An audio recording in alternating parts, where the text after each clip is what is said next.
Welcome to the eighth plot. We're doing a new series of videos, but with some familiar voices, faces for me because I can see them, but voices in this series. I've got Scott with me Hello. and Ben. Ben's gone. He's- There's been a murder. That will make sense if you follow the episode. It'll make sense if you read the title. Yes, if you read titles of YouTube videos, I think that you like us so much you just click on every video. Eighth plot, click. Exactly. But anyway, Ben's not here. It's just me and Scott. Ben's not here. Ben's not been murdered, shall I just say for the record? He's absolutely fine. We're just doing a different sort of series of videos, and maybe it will be all three of us at a point in the future, but it might just be me and Scott, Ben and Scott, Ben and me, or none of us because we'll be on holiday. Or yourself and your own thoughts. Yes, you can do what we do. You don't have to rely on us, but always watch our videos. Like and subscribe. What a plug. Exactly, that was the best time to do it. But anyway, this new series of videos is, I guess it's our first kind of proper review of... Like not spending 40 minutes of different videos talking about Iron Man. Yes, exactly. Which is what we have been prone to in the past. Certainly not thinking about what we would do differently if we were in that universe, like our other set of videos. Go watch them. So, what we're actually doing, we're going to take an existing story, and we're going to look at basically two. I don't think we want to try three different. I can't think of a third series. Well, well, that is the film series. Okay, look, let me explain it first before we just start talking about it. Good idea.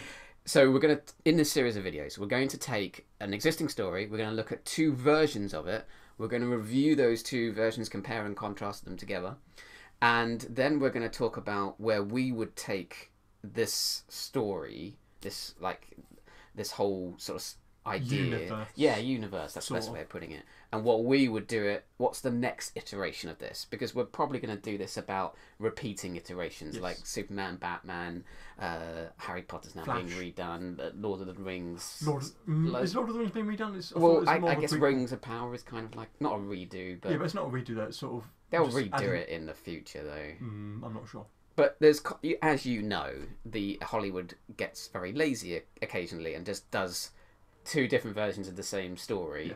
Yeah. Sometimes very well, sometimes very poorly. Exactly. And we want to think about what also comes next to either bring it back to form or do something new and fresh that is good. So if you did read the title, we're doing Sherlock Holmes. That's the central story. That's the universe, as you said, Scott.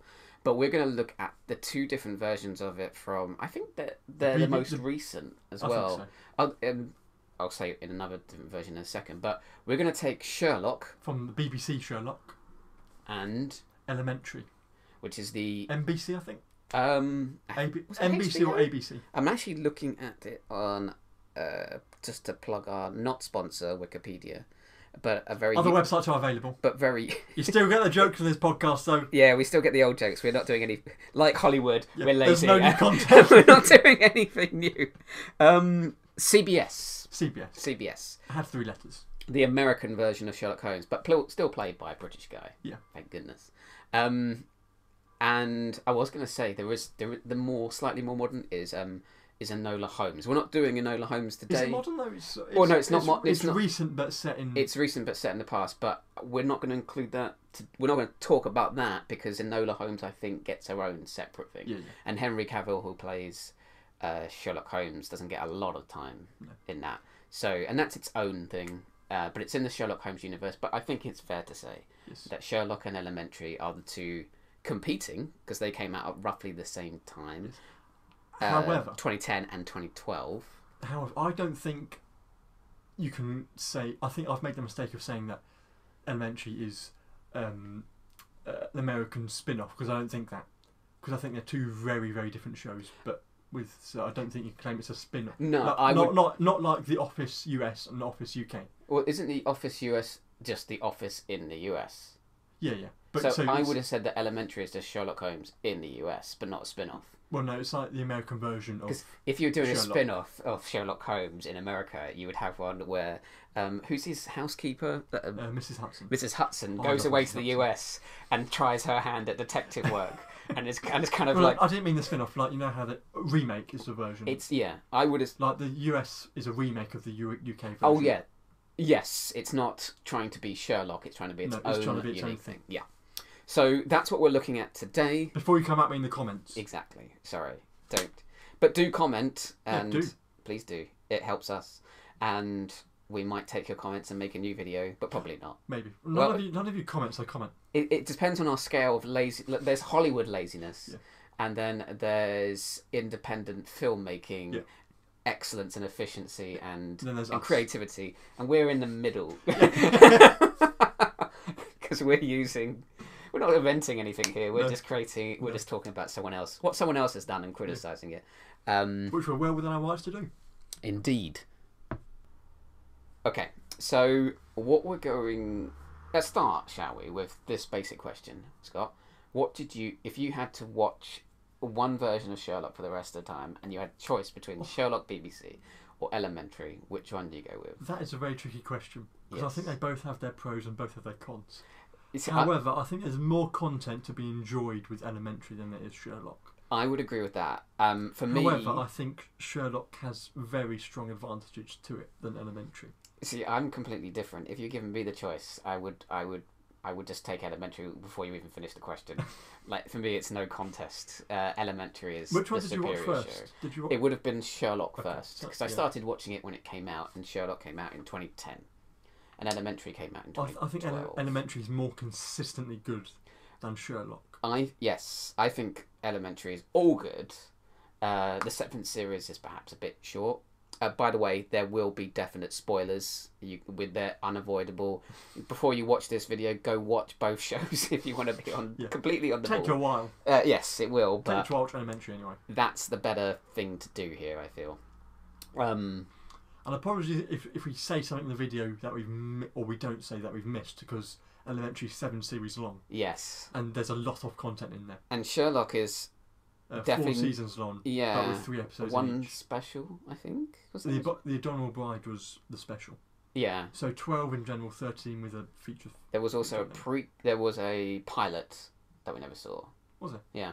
I didn't know that. It was pretty much the same as the original first episode. I imagine it was. But yeah, so you would take Take Elementary, and I would take Elementary but only too. just. Only just. In fact, more like I'm on the verge of, but I'd definitely Elementary over. Sure. Yeah. Sorry, Benedict Cumberbatch. So yeah, I mean the Sherlock thing.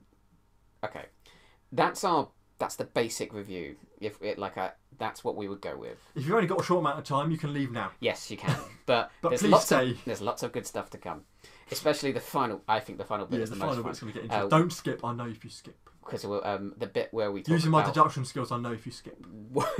What we would do with Sherlock Holmes. That's the fun part we're getting to later as well. But I do want to hear Scott's thoughts on why Sherlock ultimately fails. I'm going to be very brutal to it. Yeah, I can imagine you will be. And why I love Elementary, and I still rewatch it even though I know exactly who's guilty. Yeah.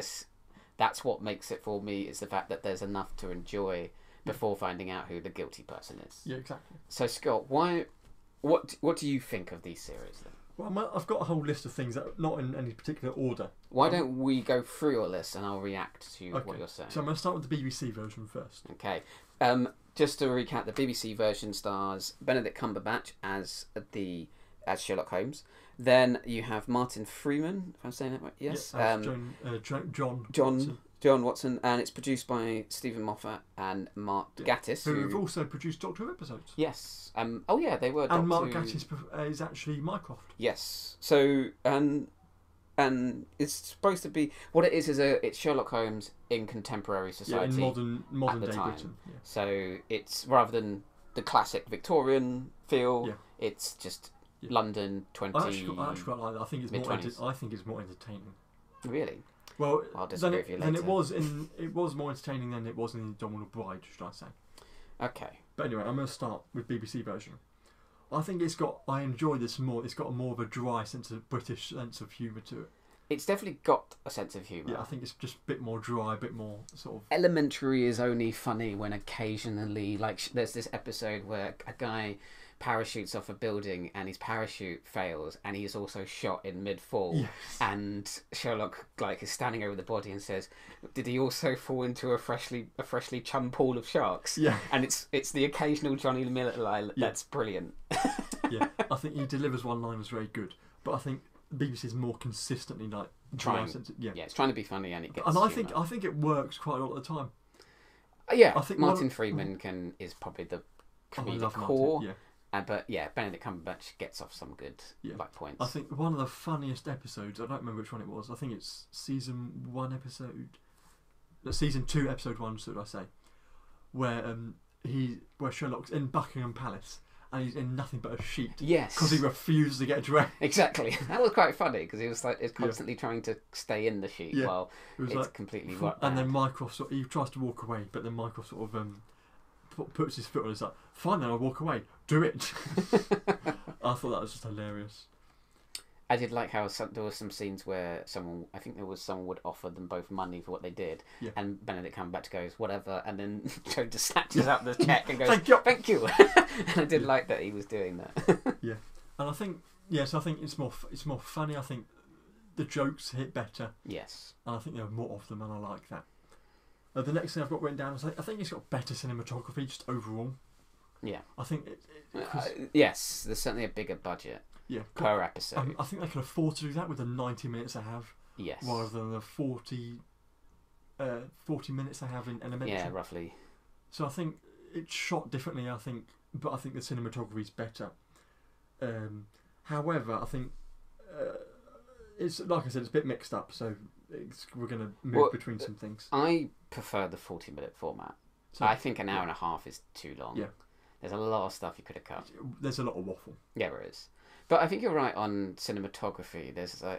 But sometimes this is one of the things I don't like about it, is that sometimes the cinematography seems to be replacing what you're there for, which is detecting a crime and figuring it out. There's this whole series where there's this whole point in one of the later episodes where a guy was killed by a boomerang, and while not even being on the scene, he managed to figure it out. And it's this whole bullet time sequence, and I hated it because it was like, oh, how did you?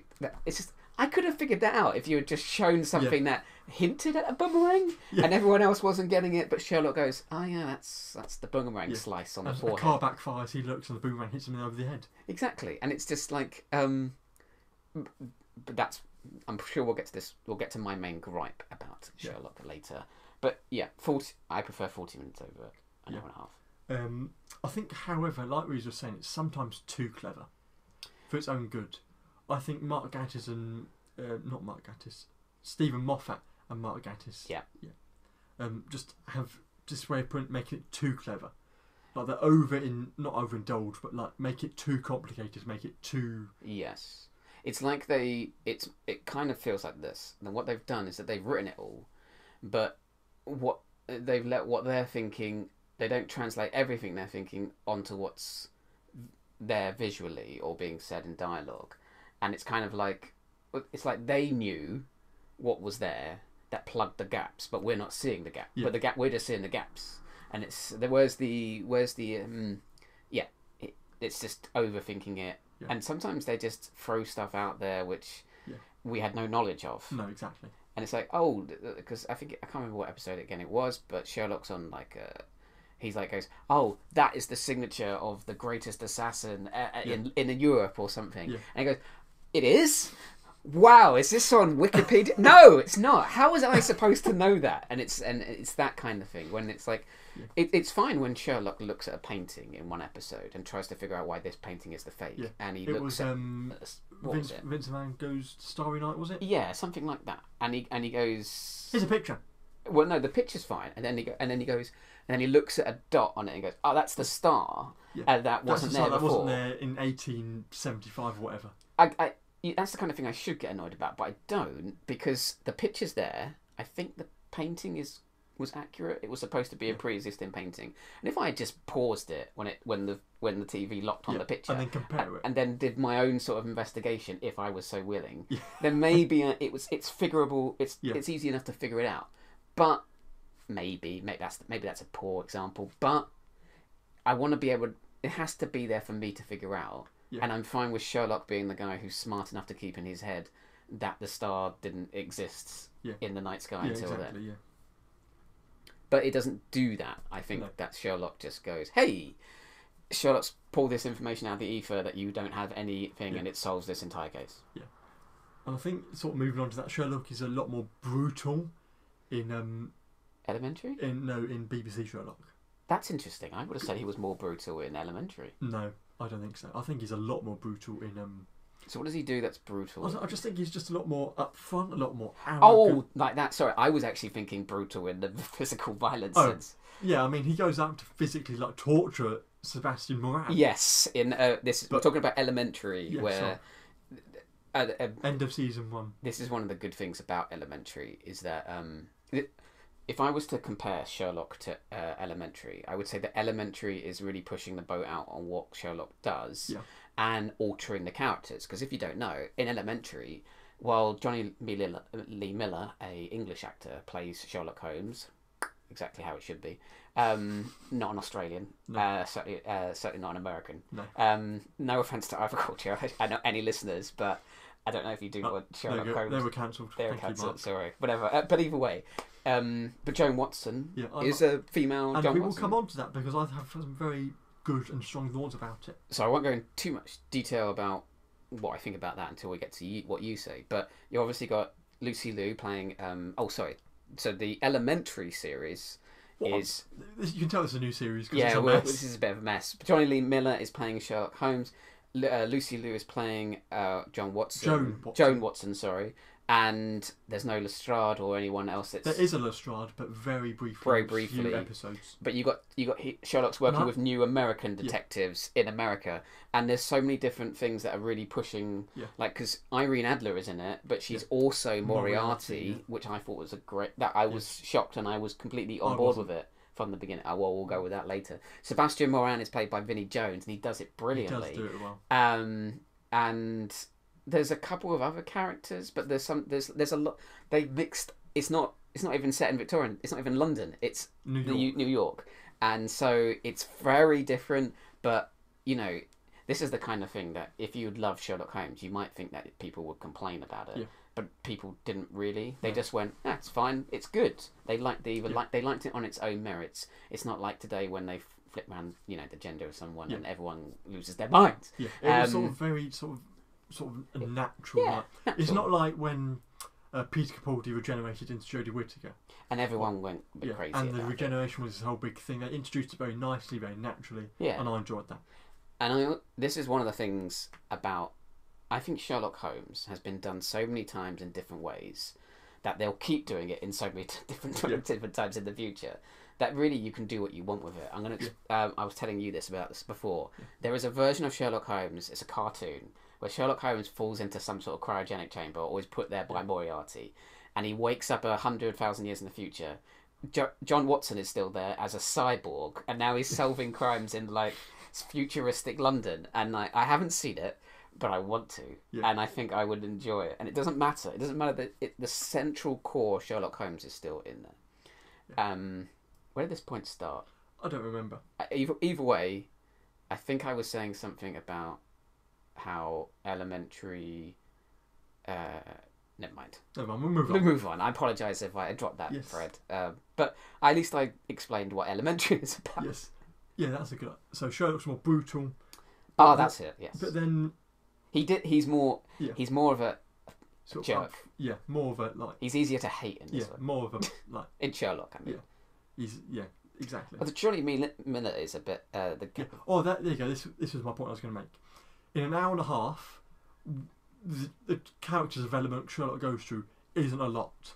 No. It takes 3 seasons to get Sherlock to a point of tolerability. Yeah, being a nice guy. Towards a little baby. Yes. However, what I think Elementary does very cleverly is in the 2-minute or 3 or 4 minute sections at the end. Yeah. That's when the character development happens. Yes. And I think it happens a lot more. And I'm actually glad it doesn't take over the whole show. That's one of the... I agree with you. Elementary does little 1 minute or 5 minute little slots in between everything else that's going on to grow the characters. But so the character development I think happens a lot better in Elementary. Yes. Whilst in a shorter period of time, just better, I think. Well, the biggest change and development is the way Joan Watson goes from just being a doctor. She's not even a doctor at the beginning. No, She's what's called a sober companion. For drug addicts, which does fit Sherlock Holmes' character. And then she becomes a detective herself. Yeah. It's a huge shift that, you know, I didn't have a problem with that. No, because then again, what doctoring is she really going to do? No, exactly. Which I enjoyed more because it shows that what Sherlock does is teachable. Yes. Whereas John Watson in the BBC Sherlock doesn't do that. He doesn't really learn anything. No, he doesn't learn. He's sort of more a comic relief. Yes. So he's sort of there to assist Sherlock, but learns sort of nothing. But this goes to my point as to, this is my major gripe about Sherlock. You can't, as the watcher, you can't solve it.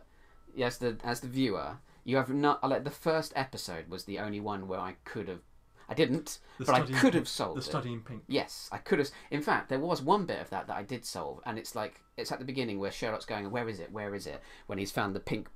The lady wearing pink on the floor, and he's going for this thing, and I figured out exactly what he was looking for, while Lestrade and Watson were like going, what, and I go, he's looking for a pink suitcase, and that was I was proud. And when you watch detective shows, you watch them so you can figure them out, so you can feel like you're as smart as these guys. Here's my thing with Sherlock.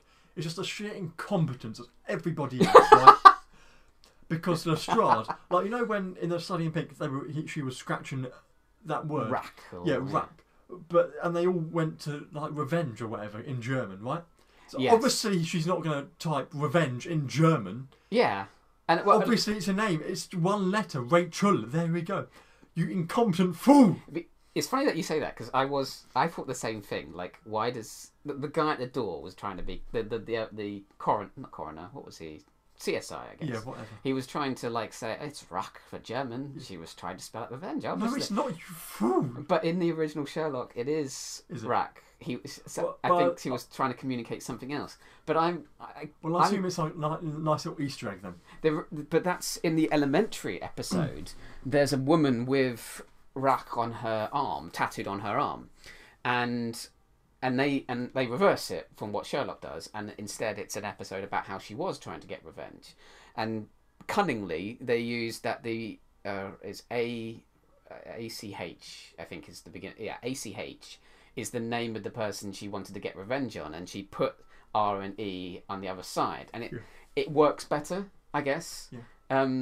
But yeah, it does seem a bit. Why would you? Who goes to Rack in German first? If you know she's not German, she has no reason to write a German word. Oh no, they didn't know she wasn't German. Well, I'm sure they could have figured it out. Well, no, the guy at the door, remember, said she's German because she was writing Rack. There we go. But is that really what you? It's just a sheer incompetence of the detectives. If I found a dead body and someone had written Rack, and I go, they clearly didn't finish. German word, German person. Exactly. I would have gone, well, they probably didn't finish writing it. Exactly. Because Rack, I would go, because I'm English, I'd obviously think, this person must have written English. I apologise for that. But I think that's standard. If I was in France, I wouldn't expect them to. I'd go, this must be French. Yeah. But if you know that she's dying, she's going to write somebody you want to get in contact with, right? Yeah. So Rachel, or a password or some sort, like it was. Some clue to who it is. And writing revenge doesn't. Yeah. I mean, maybe that's motive, but really, here's the motive for my crime. Now you go figure out who it is, rather than who's the person who potentially did it. Yeah, that's one of my biggest something I thought about a lot. I was like, you stupid. And again, that's why elementary is better. Yes, because you can solve the crimes. Yeah. I felt really proud with every other episode. I was going, oh, it's him. I know who it is. Yeah. And elementary mixed it up, the format. So sometimes they would obviously go back to someone, but other times they were clearly keeping it. They'd never settle on one person, and then it would be that person at the end. But yeah, so I think there were two. I mean, no, I don't agree with that statement that I was about to make. But, stricken from the record, Sean. But yeah, I think the BBC Sherlock does show, and I think it's relevant now more than ever, how dangerous the press is. Sherlock, yes. Yeah, because ultimately that led to Sherlock's death, right? His suicide, because of the press just sort of went all on in. Because because Moriarty had made it seem like he was the person doing all of it, right? Do you know what also bothers me? That I agree with. I also bothered me that at the end it was like he turned out he was fine after all, and then they moved on. Yeah. Like, and really? But what I do like about the Sherlock, we're coming on sort of talking about Sherlock's death. So the build up to the death was very good, right? So the sort of seed planted of, is this guy really who he says? This is in episode 1 of that season, right? Yeah. And sort of hinted at. I will burn the heart out of you. Something like that.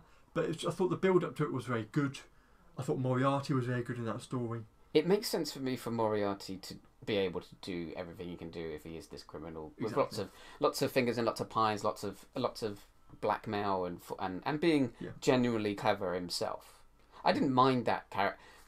I'm not sold on that Sherlock, on that Moriarty. I prefer Moriarty. I don't think it's bad. I don't think it's bad.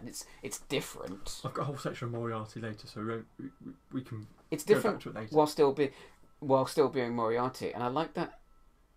I don't know. I don't think in the books and earlier Sherlock Holmes series that Moriarty is this consulting criminal as opposed to being the consulting detective, and they're two people who are the same roughly. Yeah. Moriarty always seemed to me like a fairly clever, very clever crime boss, but not this sort of guy who's just doing it because he's a bit of a psychopath that they portrayed him to be, and it doesn't.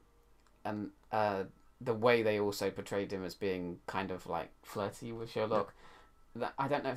Like, you want to suggest it's okay to be flirty with Sherlock while being an absolute psychopath and mass murderer? The flirtiness is what I'm going to come on to in a minute, because I can't it's sort of so overdone in the BBC Sherlock, right? So I'm going to come on to that later, but I do want to. It's coded wrongly, I think, is the way. But I think that I want to talk about Sherlock's death for a minute. So I do like the way they sort of integrated the conspiracy theories of people of how Sherlock's death could have happened, right? Yeah. I thought that was very good. That was very nice. And then we still don't know for sure the way Sherlock told the guy. It's done, and I like that. I like that. This is the way it could have been done. Here's why I'm telling you it's done. But I'm not sure I believe Sherlock. I'm not sure I have reason to believe Sherlock. Yeah. So I think there's still that mystery there, and I like that. I suppose they're all believable. I guess I kind of wanted it to be simpler, but then again, if you were to explain it in a very simple manner, it would almost actually ruin all the stuff that seemed to support how it happened. Yeah. So now I've talked about that, I want to talk about the flirtiness of it, right? So between Moriarty and no, just the flirtiness just between it, all characters, and the romance between them, right? So what I like about Elementary is what I fear they could have strained into is Sherlock and Joan having a relationship. And they didn't fall into that, and I like that a lot. That was I'm glad they didn't too. So am I. Because I actually wondered at the very beginning, that's what they're doing. But they never did, and there wasn't any hint of it. There wasn't mention of, you two are obviously together. However, episode 1 of Sherlock, right? BBC Sherlock. There was immediately, Sherlock and John, his date, right? Yeah. And I didn't like that. Because what? Like, because it's just once or twice is funny, but it's mentioned constantly. I do.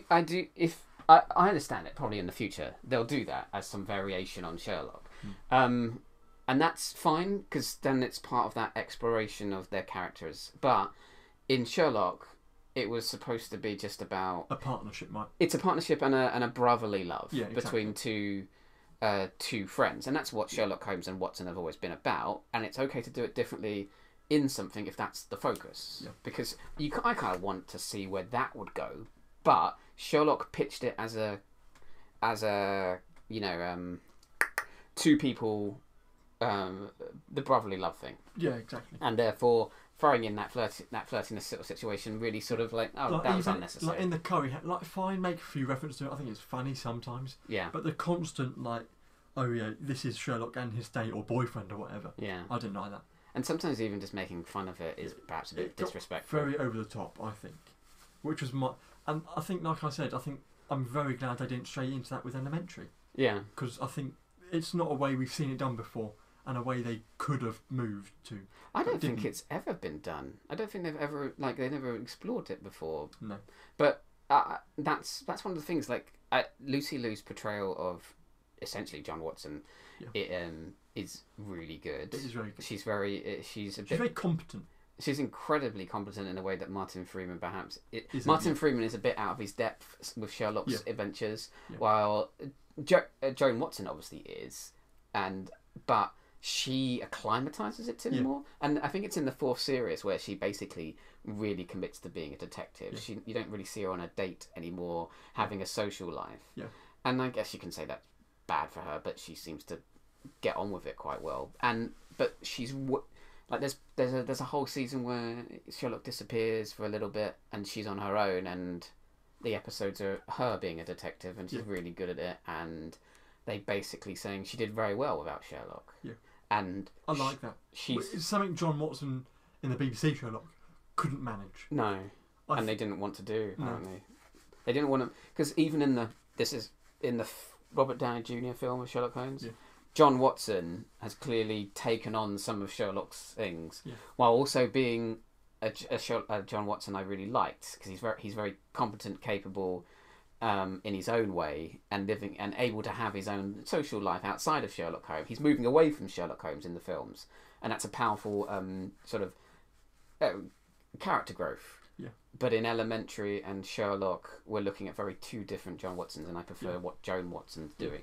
So I'm going to wrap up on BBC Sherlock very quickly. I've got a few more points because I want to move on to Elementary, because I think that's our main talking point now. Yeah. I prefer Mycroft in the BBC Sherlock than I do Elementary. I do too. I understand they were doing something very different with Mycroft and I don't mind it. No, I don't mind. But I prefer the relationship they have with each other. Yes. In the BBC Sherlock to. It feels more brotherly, like more family dynamic. Right? Yes, it's definitely more. And I like we see Sherlock's parents as well.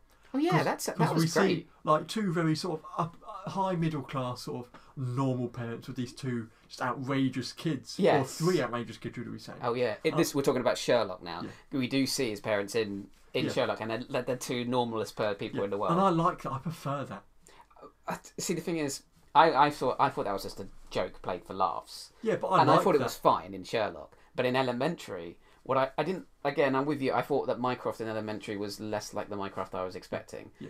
But I liked in Elementary. You see a different version of Sherlock Holmes's father, and John Noble, who plays him, gets it. It's like, yes, I can absolutely see you. You're the person who gave birth, who brought forth Sherlock Holmes, because he's like Moriarty, but not. He's a slightly better guy, but he's like, I'm just using my intelligence to control the world in a sort of, but for like love of the game as opposed to being evil. Yeah, but overall, I prefer Mycroft and their. I think it's a funny relationship they have with each other. Mark Gatiss is more the Mycroft of what you expect Mycroft to be. Smarter than Sherlock Holmes, a broader reach than Sherlock Holmes, but still the sort of laziness that you apply to Mycroft. Like, he could be so much more, but he's happy where he is, and he's great at it, and he doesn't use. There's one scene. So Mark Gatiss did a good job. Yeah, there's one thing that sticks out to me in the BBC Sherlock where, I don't know, Mrs. Hudson's in.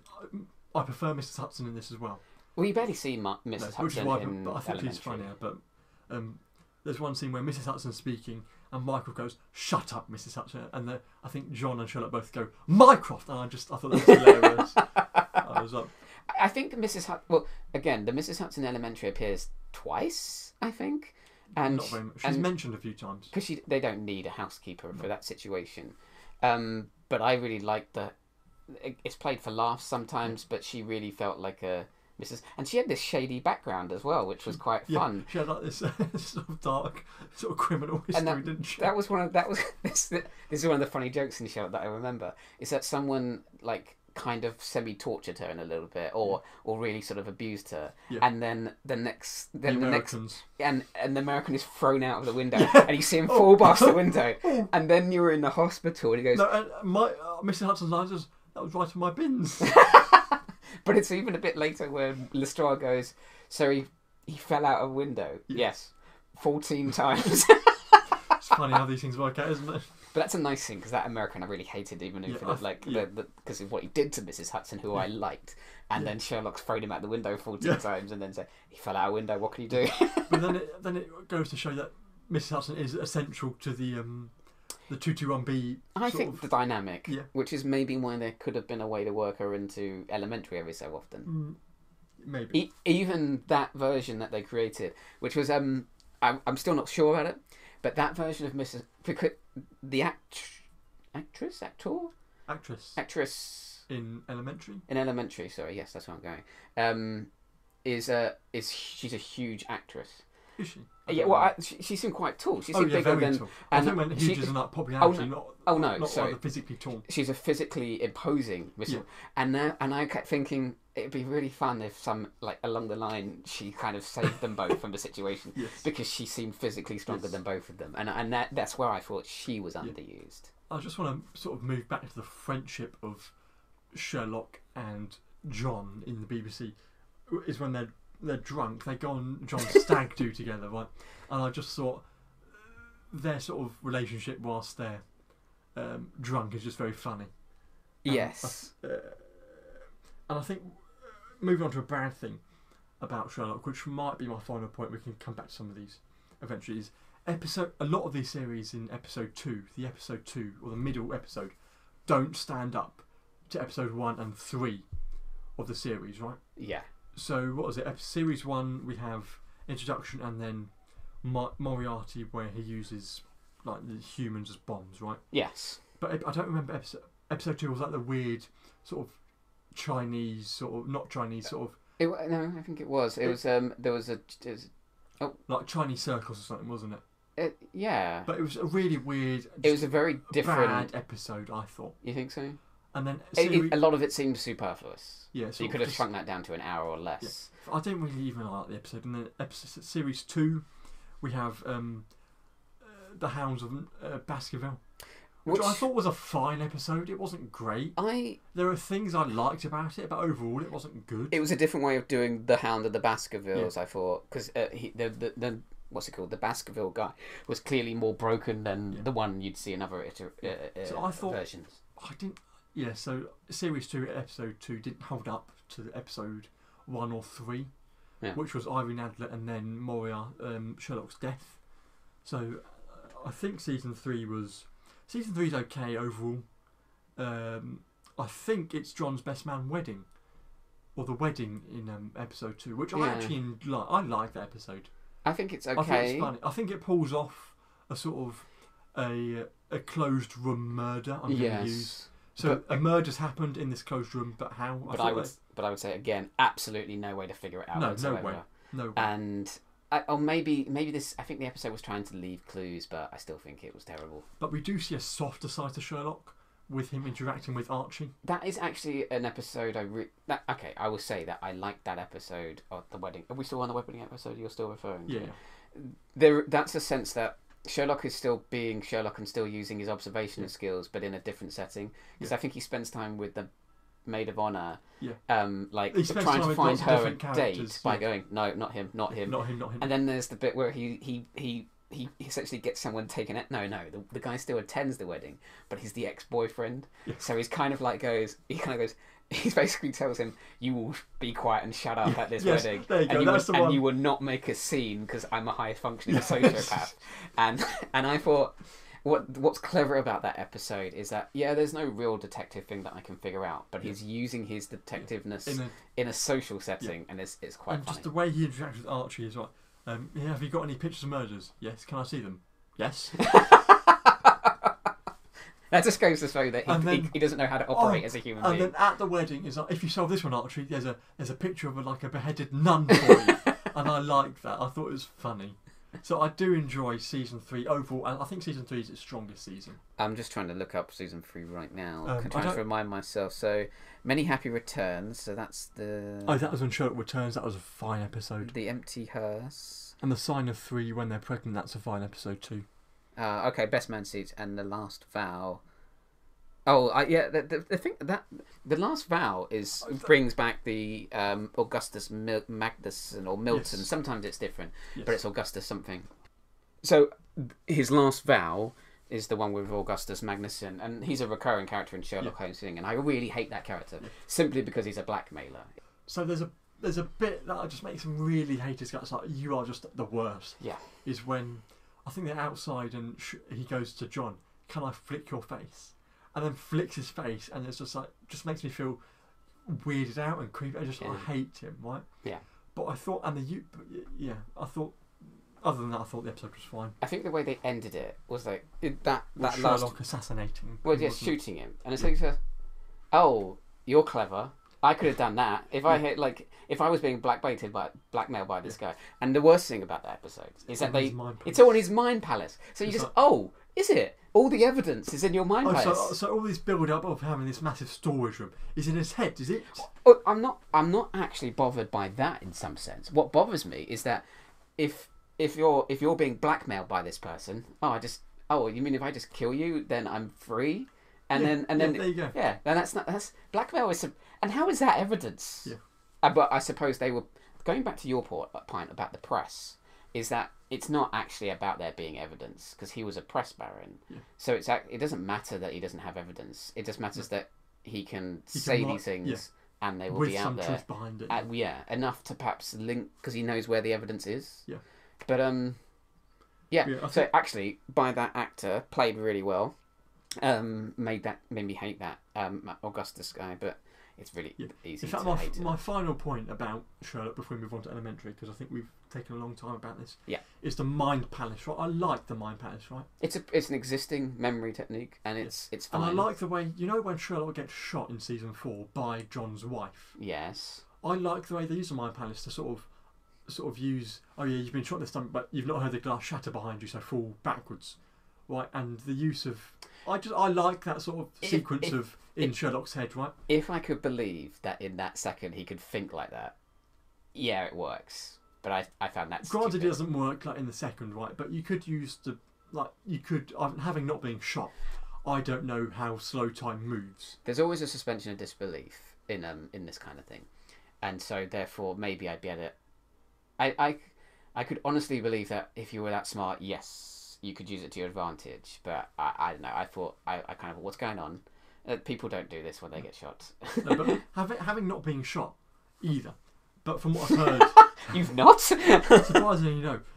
But I think you were going to fall backwards anyway, being shot. Yeah. So maybe a bit silly. But I like the mind pass. I like the sequence of him running up and down the stairs and him running into. I just like the entire sequence of. That's the cinematography of exactly. proving again. I like they have the space and time to do and that. And here ends my sort of rant and good things about.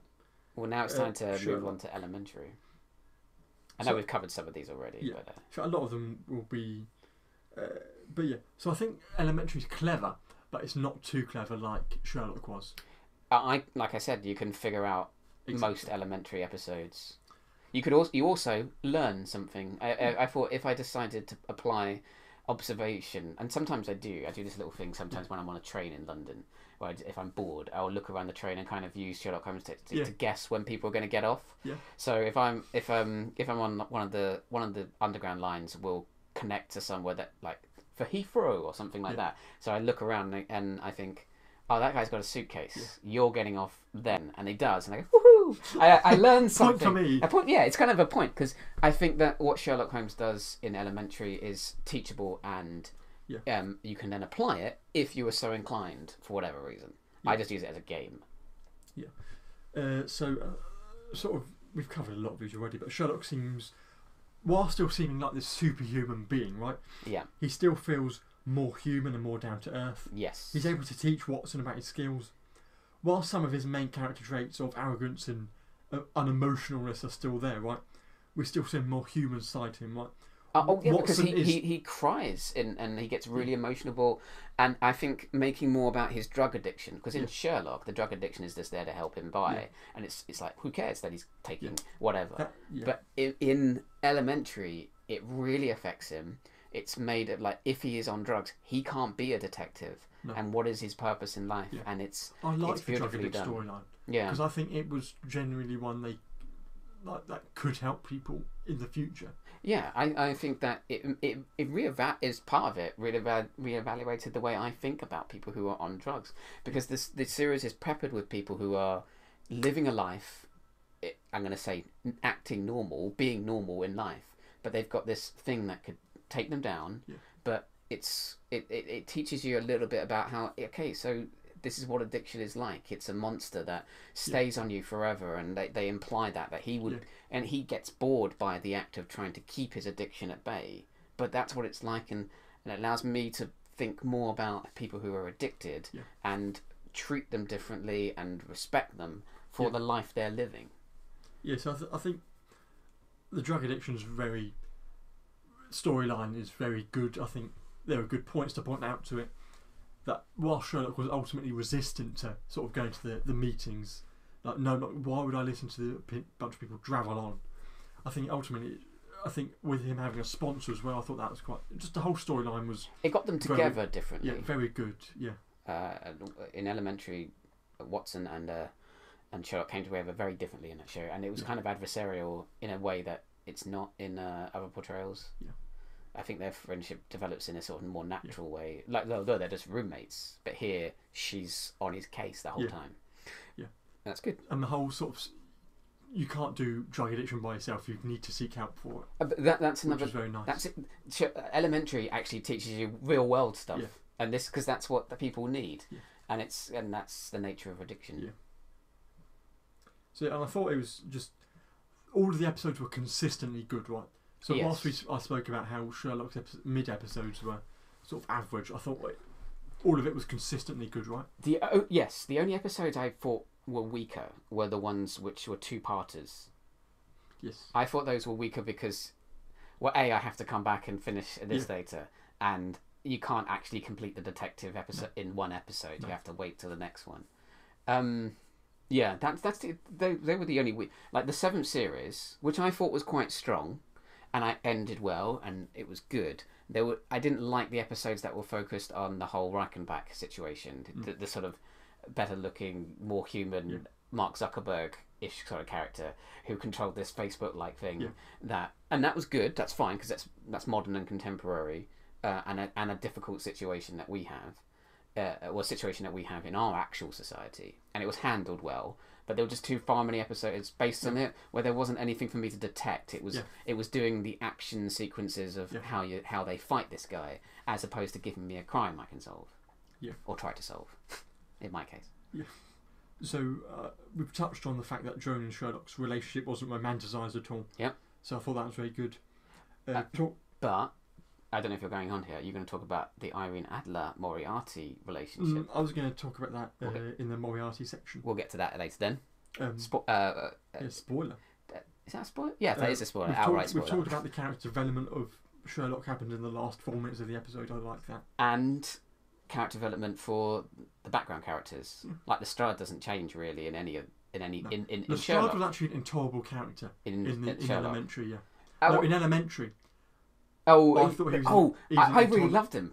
I thought he was intolerable. I'm glad they only had him in Elementary. If you don't know, Lestrade, because it's set in New York. Lestrade is obviously back in London, still being a normal detective in London, but still being Lestrade character, this sort of bumbling kind of cop who kind of needed Sherlock to get his name out there and be. And it worked. And when he comes over to you see him in 2 episodes. He's still that character. Yeah. And you can kind of see some growth in him, but he's kind of. I think he's really. Sean Pertwee plays him really well. See, whilst you like him, I couldn't stand him. I was, when's this guy going to go? I know, but I think you're supposed to sort of not like. You're supposed to be. This Strode is like, because Detective Bell in Elementary has some decent character growth, and he's a competent cop from the beginning, and you can see him learning from Sherlock and even adopting Sherlock. Because there's that episode where the Sherlock's like, we need to get into that building, and Sherlock just turns to him. Oh, I seem to hear an infant screaming, and thankfully the Supreme Court said that if you could hear something going on, you can input. And Bell sort of looks at him, like rolls his eyes, and then next minute they're inside, and you think, so he's fine being a less by the book cop and a more open cop, and Detective Bell isn't Lestrade, but he's supposed to be the Lestrade guy. So I was going to make this point later, but I think as you mentioned it comes up now. So in season 2, episode 10, right, they're in court, right?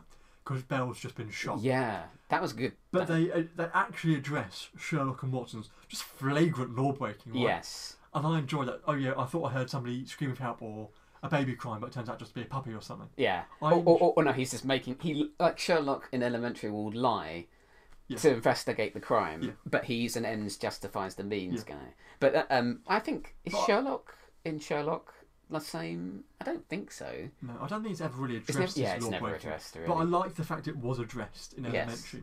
Well, not very much, but the fact that how are they still getting away with I think the ramifications were explored through his relationship with Detective Bell, his Lestrade in that sense, and I thought it was a very powerful episode, and the series went back to it. That season went back to it and addressed it quite nicely. How there's a breakdown in the relationship, and the way that Sherlock resolved it was by saying he didn't care. I think he did, but he didn't care that Bell was his friend. He just cared that Bell was diminishing himself after this accident. And that's Sherlock saying, I am in the wrong in what I did because I got you shot. And I kind of feel that they toned down his law breaking a little bit after that, or you just don't see it, or because there is a future episode where he comes in with all this stuff he stole from some corporation, and it's like, I've got this. Yeah. Oh well, and they don't make hay of his law breaking, but you're kind of like, I don't care that you law broke in that situation. Yeah. There's no consequence.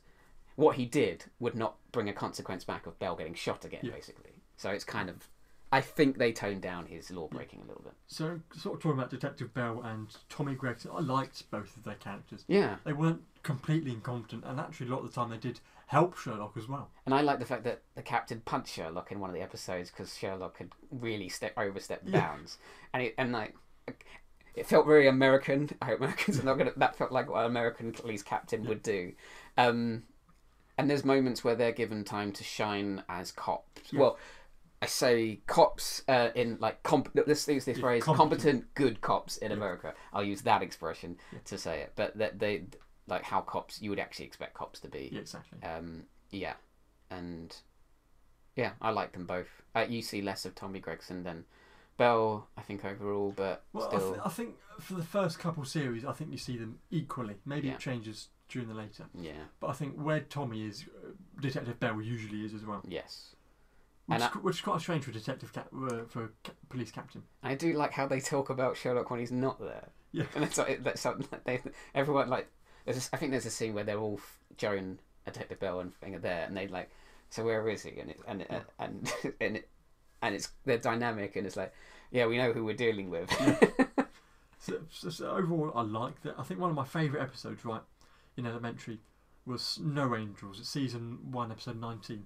I'll try and find it while you're talking about it. So there's been a bank robbery, or not a bank robbery, but a robbery at a thing. Oh yeah, that was a good episode. Yes, Snow Angels, where they've just stolen millions from. Or they've stolen plans from a corporation. So hang blueprints. On. If I remember this correctly, they broke in. They bluffed their way past the security guard after killing the security guard. Yeah. They made it look. They stole some phones, but what they were actually there to steal some plans for where US currency was destroyed. Yeah. And the idea being that they get to it before it's destroyed, swap it out for something that looks like destroyed American currency, and they walk away with hundreds of millions. But I really liked how they sort of plunged New York into just complete shutdown. Right? Yeah. So Sherlock and Joan have to sort of hire Sheila or Pam, was it? Pam, the snowplow driver. I just thought that episode was probably one of my favourite episodes. That was really good, that episode. It's got lots of good twists and turns, and then it seems a bit goofy, but it works at the end. There's this bit where Sherlock goes, Detective Bell told me he was in a theatre show, and I did not believe he would be a good enough actor. But then but just what I saw just then, where he pretended to be, he acted, which is a very strange situation. It's an actor pretending to be a cop who's pretending to act like something else, and that's actor inception. Yes, actor inception. But yeah, and I like Clyde as well. The tortoise. There's this great little DVD extra where they make it out that Clyde's the one who's like very demanding, and they're worried about being fired if he's not. But he's a good pet. They don't really have a pet in any other Sherlock Holmes. I like that. I liked how they sort of made the joke of, or I think when they first introduced him, I was like, tortoises make very good soup. Yes. And then later on they're having soup. Yes. Well, it sort of implied that it's Clyde, but it's not. He wanders on from somewhere. And then they use Clyde as an ambulance in this episode. I like that too. Like occasionally he's part of the. Yeah. We don't see him very often, but when we do see him, it's usually just for a reason. It's funny. But Moriarty, let's talk about him for a little bit. So in Sherlock, Moriarty, when you first introduce him in the first episode, it's like he's scary. Yeah. He's kind of Moriarty in that he's this smart Sherlock equal criminal. Yeah. And he's different in that he's very psychopathic, it seems, and kind of jokerish, like Batman's Joker. Yeah, Joker, yeah. Which isn't bad, but I think that further on they kind of ruined him. And they made it really silly, like especially in that fourth season episode where he meets Sherlock's sister, who's the smartest of all of them, and somehow is able to manipulate Moriarty, which made him seem pathetic. And that's not good. And I like the actor who plays him, and he did a great job. And there's great moments in that where when he first meets him, he's acting like someone else, and Sherlock doesn't get it. Molly's sort of gay boyfriend. Yeah. And that's I thought that was a brilliant scene because it showed how Moriarty can outfox him in a different way. But I think they've just ruined him over the course of Sherlock. Yeah, I thought up until season 2, I thought it was fine, and then they made him sort of appear to be back in end of season 3. Yeah, like Sherlock's off on a plane, but then he shot himself. Pops. Yeah, and it was nothing. It turned out. Yeah. And and I think that's because they didn't know how to write him. Really. I do think season 1 and season 2 Moriarty are my favourite, right? In Sherlock. Yeah. Yeah. Because I think he's fine. I prefer him over Moriarty in. I see. Well, you have a different opinion of this to me, which is fine. But I think Moriarty needs to be Sherlock, but times like not even Sherlock, but he needs to be like psychopathic and sort of almost like you said, jokerish. He uses innocent human beings as bombs, right? That plays very well to. But like I said, I think the Moriarty in the BBC Sherlock is Moriarty, but a little bit different. For like, we want to do a different kind of Moriarty. However, so if you don't know, in Elementary, Irene Adler appears. Irene Adler is dead, apparently, by the beginning of the season. And that's what kind of sent Sherlock into a spiral of drug addiction. Yeah. And she was essentially how Irene Adler was supposed to be. This very sort of... She's a criminal, but she's very smart and she can outfox Sherlock Holmes. But it turns out, plot twist, that when Irene Adler met Sherlock, she's actually Moriarty. Her name is Jamie Moriarty. And she pretended to be the Irene Adler in order to understand Sherlock, who she thought was onto her, I should say. And then she faked her death to get away from him. And then she comes back in the first season, and she reveals herself. I'm actually the Moriarty. Now she doesn't reveal herself. Sherlock figures it Oh, out. he does figure it out, which is good. It's better that he does get a little bit smarter than Moriarty, but she's played by Natalie Dormer, and that's actually the twist is that Irene Adler and a woman is Moriarty. Yeah. That's the twist there. Whereas the twist in Sherlock is that he's psychopathic. Yeah. It's essentially, well, that's the addition, I should say, not the twist.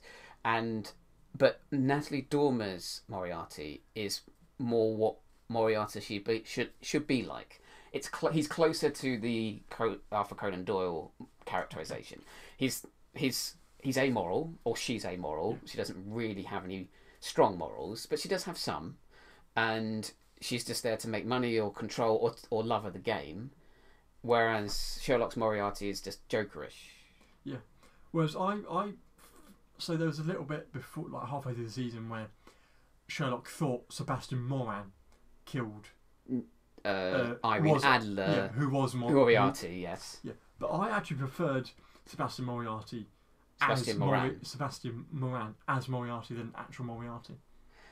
The thing is, if you had told me that, I don't know if he's ever going to hear this. If you told me that Vinnie Jones was going to portray Moriarty, I go, what? That's true. Because I don't think Vinnie Jones can act.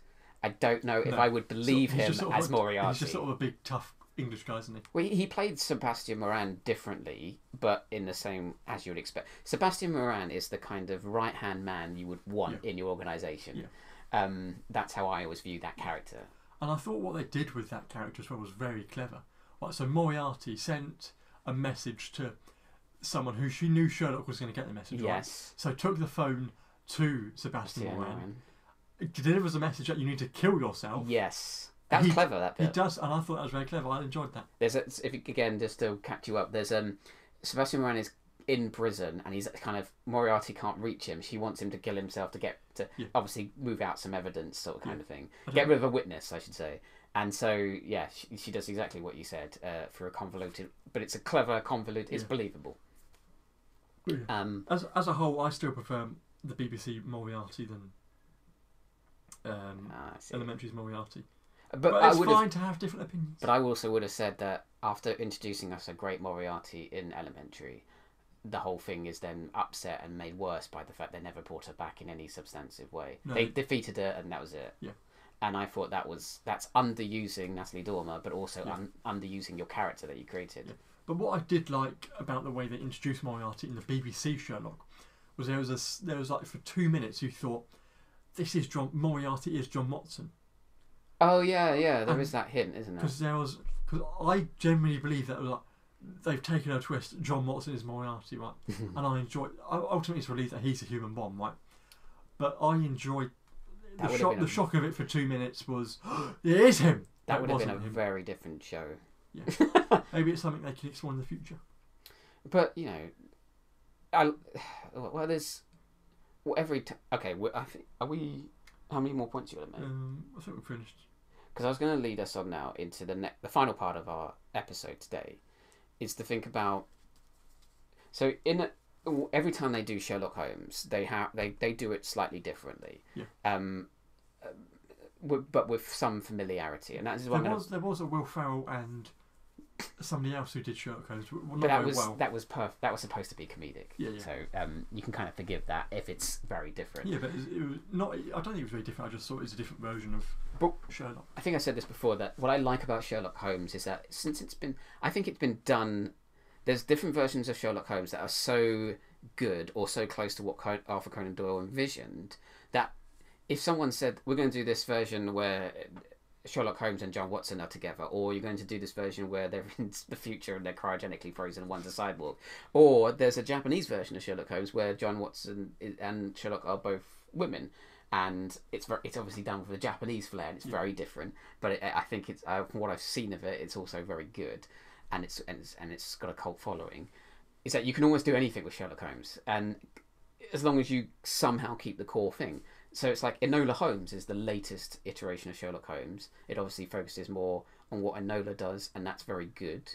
And if you don't know, you haven't seen it, can I spoil it for you? Go for it. Moriarty is played by a woman, but she's a black British woman. And that's a big twist. We actually kind of, when I was watching it with a friend and we saw it coming a mile away, but we weren't bothered, like, I say bothered, but I think you know what I mean. It's like, oh, is that some sort of woke twist? Yeah. But it's not. No. And it doesn't come across as that. And it's actually clever. And it makes... And that's a good direction to take Sherlock Holmes by making that change. That's what I thought when I saw it. It's one of the things I like about Enola Holmes. It's handling, Victorian Sherlock with contemporary sort of thoughts and feelings. And I think it works. So looking forward to the next Enola Holmes. But I want to get on now to the next part, kind of like what we do with What If, where we think, well, in What If we take the core concept, the core question, and answer it in a different way. But this is a question for us and for Sherlock Holmes. And for you in the comments. And for you in the comments, we'd appreciate your thoughts and feelings on this. Is that...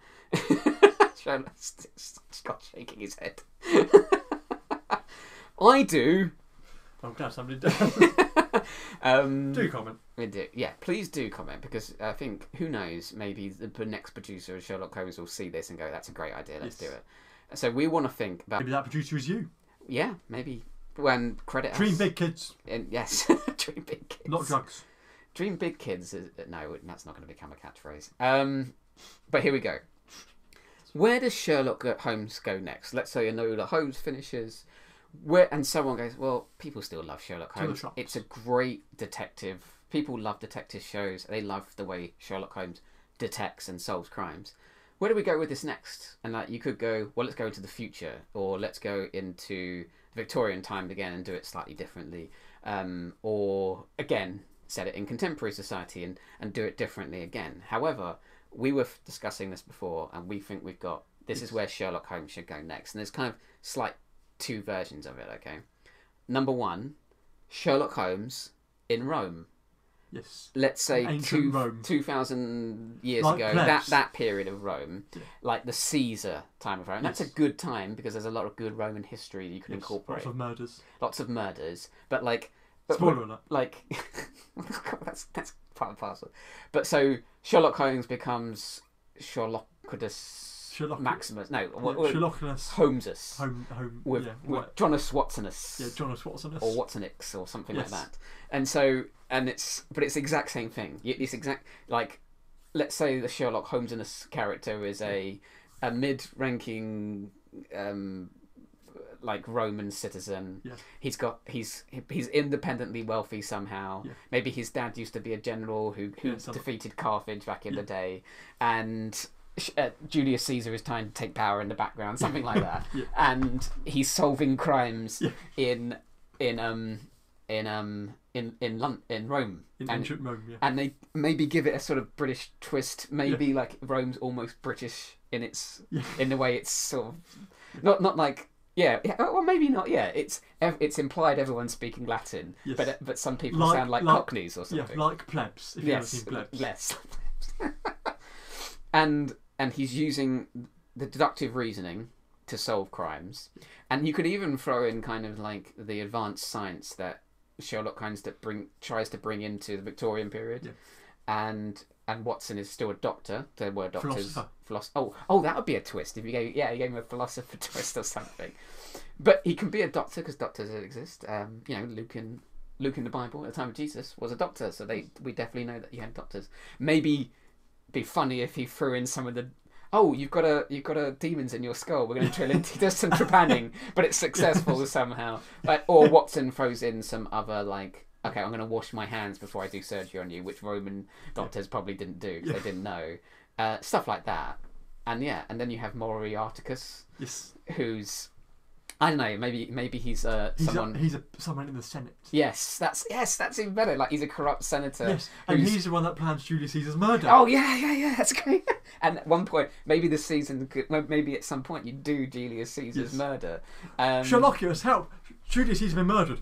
It was them. The people with the bloody knives in the theatre. It was the Senate. It was the entire Senate. Are you doing a Star Wars? The Senate. I love democracy. There could even be, because there's so many good characters around this time. There's a lot of, and if you be a bit liberal with history, you could do a Spartacus thing because that was very close to this time, but maybe a bit before. The background characters, you could just when Sherlock and John are walking down the street, you can have someone just naked in a barrel. Being dark. That Diogenes guy. Someone like that philosopher. There are so many. You could do the Trojan horse. If you wanted, you could, but yes, or no, I don't know, because that was like thousands of years before. Was it? Yeah, Trojan War was like very, very far back. God, well maybe we should do. But this leads us on to the other idea we had about Sherlock Holmes.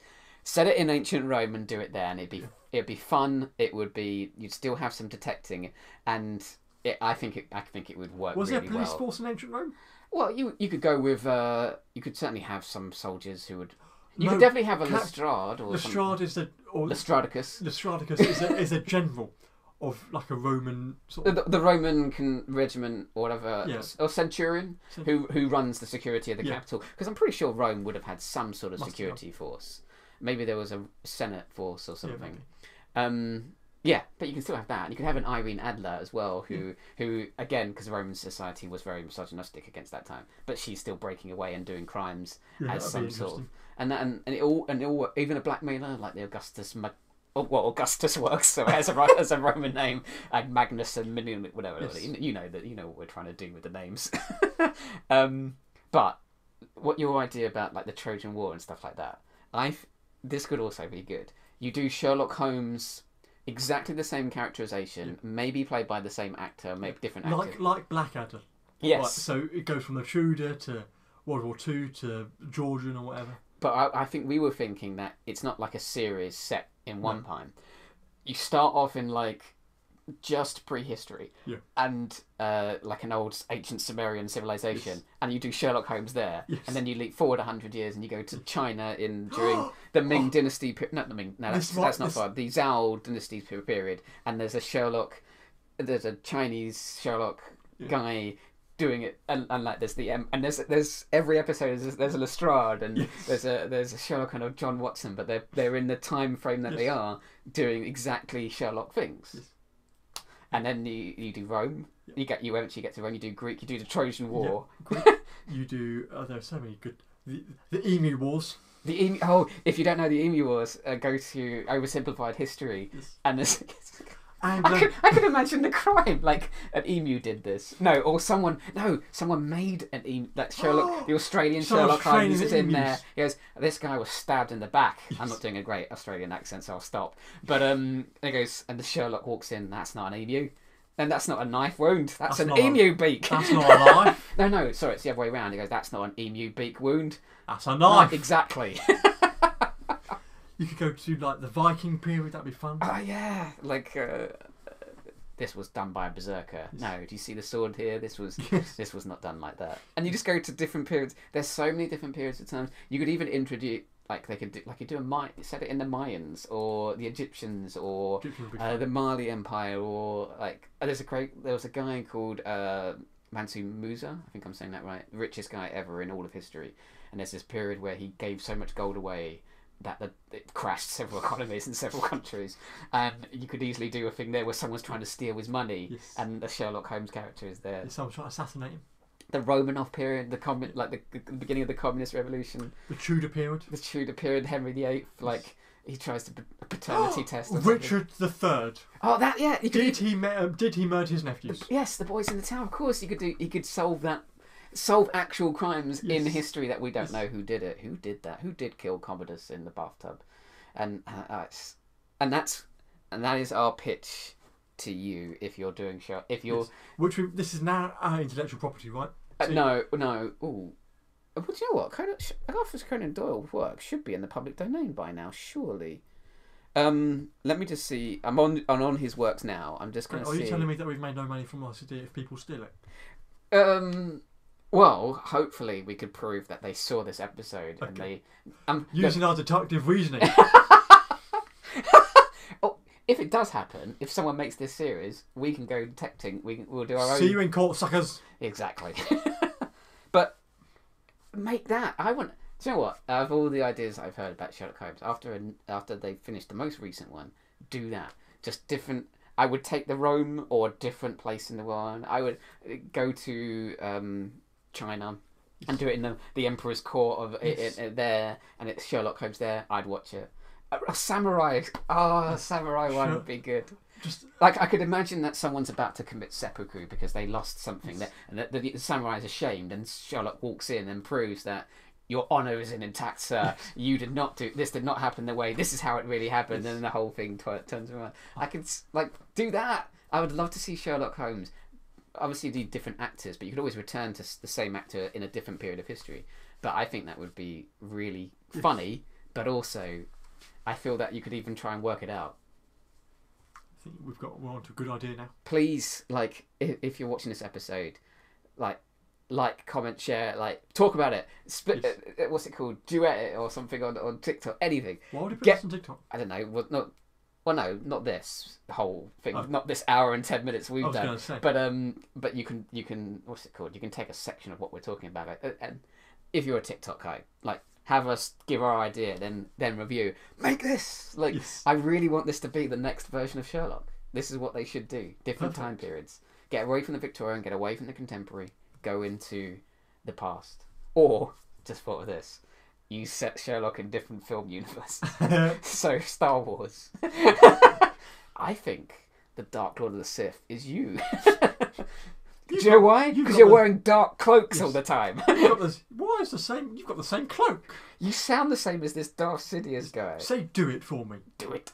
Same voice. Lord of the Rings. He goes, you've stolen this ring, Hobbit, Bilbo Baggins, and we're putting you in jail. Or, what's another one? The Marvel Universe. Yes, Iron Man. The person who... Do you want to know who got you captured by the 10 rings? It's your business partner! There we go. Yeah, it's perfect. Perfect. Do that.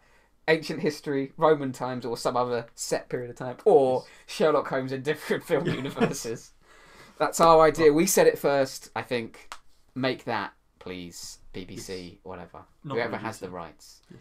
I wish. I'm going to double check. We should double check. Is Sir Arthur Conan Doyle's works in the public domain? If they are, we'll do this ourselves. Yes. We'll just film it or get a green screen, dressed up as togas. Or we'll sell you the idea for a very high price. Well, I don't know if we can. It's our idea, but I don't know. I just don't know. We're saying make it. We're giving it away. Yes, fine. We'll give it away. I think we're fine with that. Just put created by we Scott want and credit. Mark. Yeah, on the 8th plot. Like and subscribe. My deductive reasoning thinks this is coming to an end. I think it is. Thank you very much for watching and Watching listening. this far, really been going on for a while. Yeah, but we've had some good stuff. I mean, Well done. Thank you, Scott, for coming up with this idea. It's okay. And I look forward to the next thing we do. I have no idea what it will If be. the band fell flat in this episode, it's because Ben's not here. Yeah, that's probably true. Ben was the missing element Yes. all along. We'll see. But If it does really well, Yes. then it turns out we're getting rid of him. Bye, Ben. Nice to see you. That's not Ben. If you're listening, we will never get rid of you. You're an integral part to this channel Indeed. and my sanity. Yes. It's our catchphrases that really make this show. But if you left because Ben's not here, I would too. That's so mean. Inaccurate. No, I would never say that. We're joking. I'm saying if they've left because they've realised Ben's not here, I probably would have done the same. Oh, I see. Yes. Okay. Then what I just said was very cold and brutal. Yes. So, let us end there. Thank you, Scott. Bye-bye. Well done. Thank you. Do you want to say goodbye again? Because I was talking over you. Bye bye. Good. And I will say goodbye too. Bye.